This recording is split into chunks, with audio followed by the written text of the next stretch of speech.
Hello, in today's video we'll be fixing a slow cranking problem on this 2005 Chevy Colorado, which most likely will be the battery, which will need to be replaced. Last night all of a sudden it didn't have enough power to spin the truck over fast enough to start it, till we ended up having to jump start it. And this is from this morning.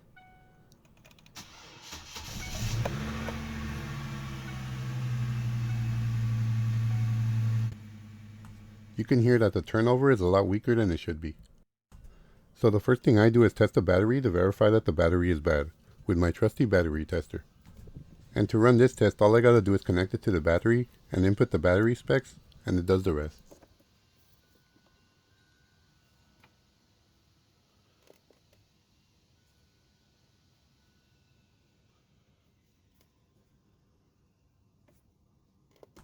I have to input the cold cranking amps, which are invisible, but last night when I was checking the battery's water level, I was able to look at the specs, so I input the numbers based on last night.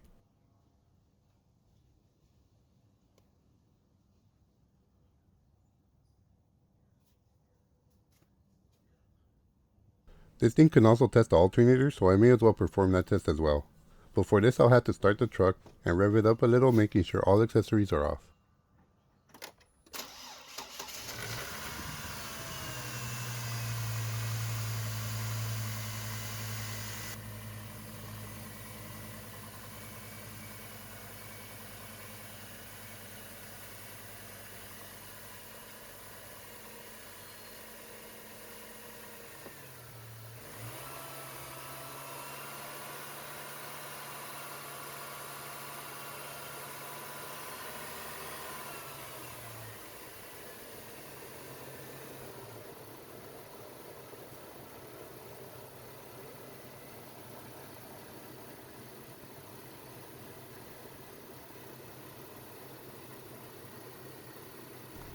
And as you can see, it confirms that we got a bad battery, which is indicating 0 cold cranking amps, but guess since it's pretty warm outside, it still has enough output to start it.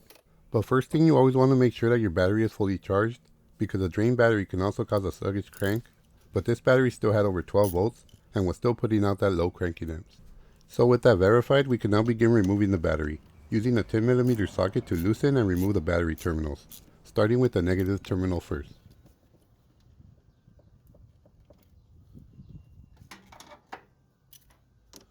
Followed by the positive terminal.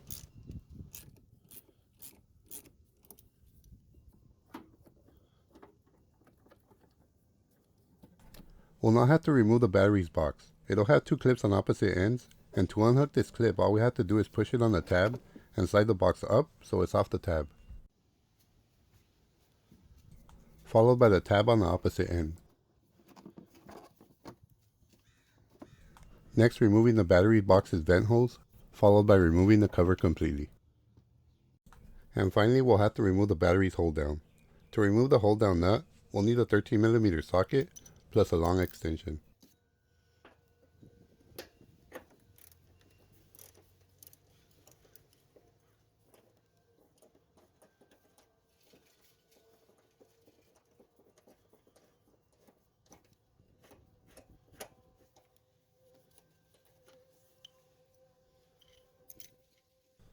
Once you got the nut off, we can now remove the battery clamp.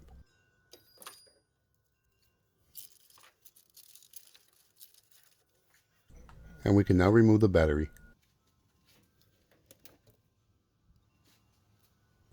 When purchasing a battery, you'll want to get a battery of the same size, and you'll want the cranking amps to either be the same or slightly higher, because a weaker battery with less cranking amps will not last quite as long, hence why they have a shorter warranty. I also like to look for these stickers to see how long the battery lasted, which this one was about 6 years, so it's not so bad. And also when the new battery was made, to make sure that they don't sell me an old battery. And as you can see, this one was made in April 2020. Well, let's go ahead and set the new battery in place.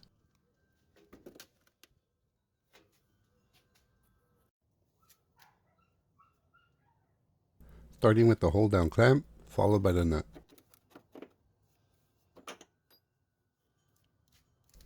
You want to try and get it started by hand before tightening it so you don't strip the threads.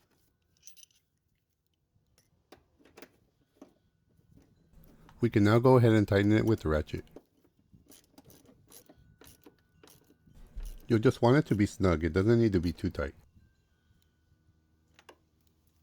We can now remove the battery protectors because you won't be able to once the battery cover is on. Installing the battery cover next.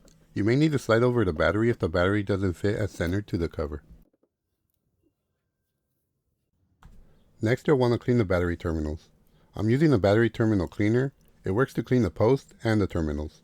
But on a new battery, you won't have to worry about cleaning the battery, so I just focus on the battery terminals. To begin cleaning the terminals, just twist out the cap to expose the terminal brush and brush the inside of the terminal so you can create a clean contact between the terminal and the post. I just rotate the brush inside the terminal a few times and that should be enough. But if they're dirtier, it may need a little more work.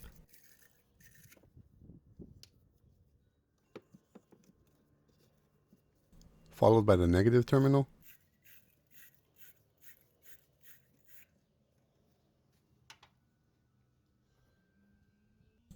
And as you can see, it leaves a good clean connection.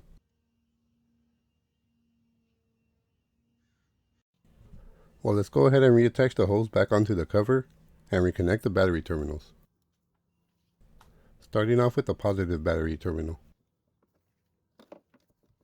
You'll want to push it in as far as you can get it down and then tighten the nut using a 10mm socket and ratchet.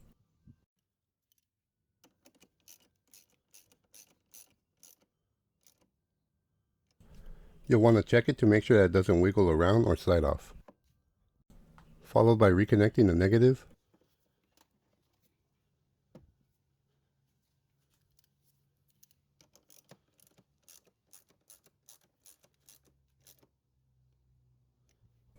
Also verifying that it's not loose after you tighten it.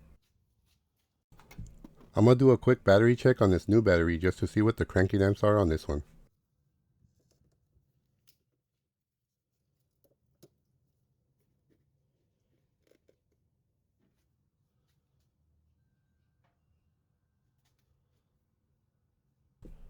Now I enter the battery info for the new battery.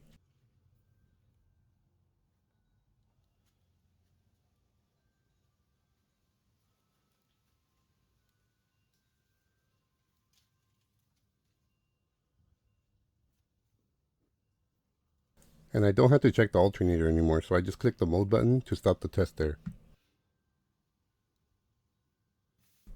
And as you can see, we got a good battery with a good amount of cranking amps now. Well, let's see what it sounds like now with a new battery. Well, that's definitely much better. Well, I hope you found this video helpful and informative. If you did, please click that thumbs up button to support my video and my channel. And please subscribe if you haven't done so.